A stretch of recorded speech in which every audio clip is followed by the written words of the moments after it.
चलिए आप तो बताते हैं कि हरीश मोंगा के टाइपराइटर ने उसे क्या सिखाया। आप अपने आसपास की किसी भी चीज से बहुत कुछ सीख सकते हैं जो आपकी जिंदगी से जुड़ी होती है। सीखना हमारे होने के लिए जरूरी है। आज लगातार सीखना क्रिटिकल थिंकिंग स्किल्स हासिल करने और अलग अलग कल्चर के लोगों से जुड़ने के नए तरीके खोजने का एक जरूरी हिस्सा है। अब लगातार सीखे बिना जिंदगी जीना सोचा भी नहीं जा सकता। वे दिन गए जब टाइपराइटर, जिसे 1874 में क्रिस्टोफर लेथम शोल्स ने बनाया था, का इस्तेमाल लेटर टाइप करने के लिए किया जाता था, जो दोनों के बीच कम्युनिकेशन का एक टूल था।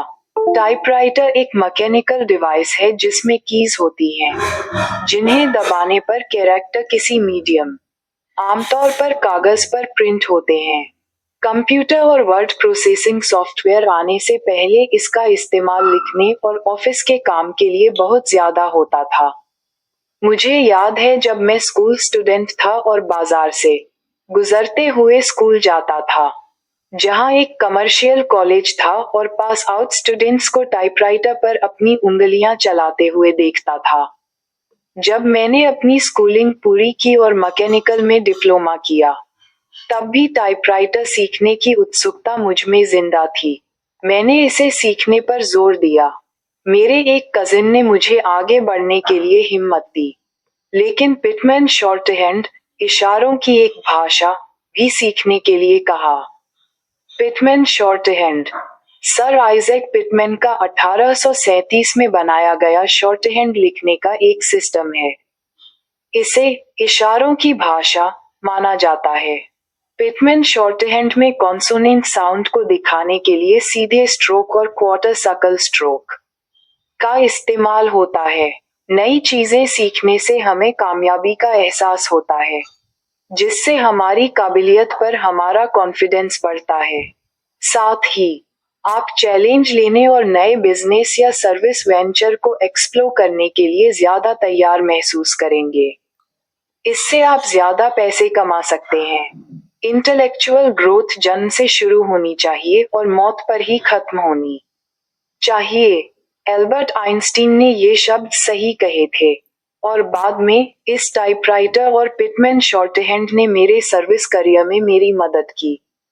टाइपराइटर पर हाथ रखने से मेरे पिता को मदद मिली, जिन्होंने मुझे 1970 के दशक में एक टाइपराइटर दिया था, जिसे मैं अभी भी संभाल कर रखे हुए हूँ और चालू हालत में है, जिसका इस्तेमाल हम अपने बिजनेस में करते थे। लेकिन अब ये डिवाइस आउटडेटेड हो गई है। कंप्यूटर के इन्वेंशन के साथ कीबोर्ड में कोई बदलाव नहीं हुआ है। बस फर्क ये है कि टाइपराइटर पर जब भी कोई गलती होती थी, तो उसे रबर टाइपिंग इरेजर से मिटाना मुश्किल होता था। यहाँ तक कि कागज पर टाइपिंग में गलती होने का निशान भी पड़ जाता था और आपको बहुत मेहनत से टाइप करना पड़ता था। लेकिन कंप्यूटर में ये बहुत आसान है। आप इसे जितनी बार चाहें उतनी बार ठीक कर सकते हैं। ये कितना शानदार इन्वेंशन है जिसने राइटिंग की दुनिया में और भी कई खूबियों के साथ क्रांति ला दी है। सच कहूं तो जिंदगी के आखिर में, जैसा कि मैंने शुरू में कहा था, मुझे एहसास होता है कि हम किसी भी चीज से सीख सकते हैं। इस टाइपराइटर ने मुझे ये भी सिखाया कि प्रैक्टिस से ही इंसान परफेक्ट बनता है। अगर आपने कीबोर्ड पर अच्छी प्रैक्टिस की है, तो आपसे टाइपिंग में गलतियां नहीं होंगी।